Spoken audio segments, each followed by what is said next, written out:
Vous avez une première chambre ici avec un cabinet de toilette, douche, WC, etc. Et puis vous avez la même chose au premier étage. 5 chambres, 4 salles d'eau, une grande pièce de vie. Cette maison de 189 mètres carrés en plein cœur de la flotte est à vendre. Ça fait, on va dire, 7-8 mois à peu près. On l'a mis en vente parce qu'on a un autre projet. Et puis on a aussi une autre maison sur l'île de Ré. Oui, mais voilà, depuis que l'annonce est en ligne, aucune offre. Pourtant, les vendeurs ont baissé le prix de leurs biens.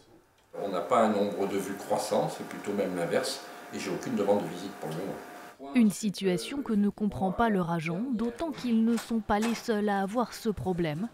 Sur l'île de Ré, en ce moment, c'est calme plat pour le marché immobilier. C'est pas propre à ce bien-là, c'est sur l'ensemble de nos biens actuellement. On a des visites, on a des fichiers d'acheteurs, on a des gens qui trouvent leurs biens, mais qui ne passent pas à l'acte parce qu'ils ne sont pas rassurés. Il y a eu une baisse de prix quand même relativement importante là, depuis l'après-Covid. Et les gens se demandent ce qui va se passer. Est-ce que ça va continuer à baisser? Est-ce que le marché va reprendre? Et c'est ce qui fait que les gens sont sur un marché attentiste. Un avis que partage ce directeur de plusieurs agences immobilières sur l'île.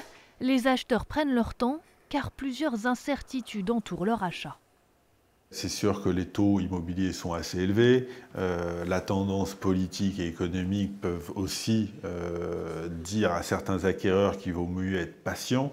En local, on a des contraintes qui viennent de s'implanter sur les locations Airbnb. Et c'est vrai que la possibilité de louer votre maison, votre résidence secondaire dans le futur ne sera pas forcément facile.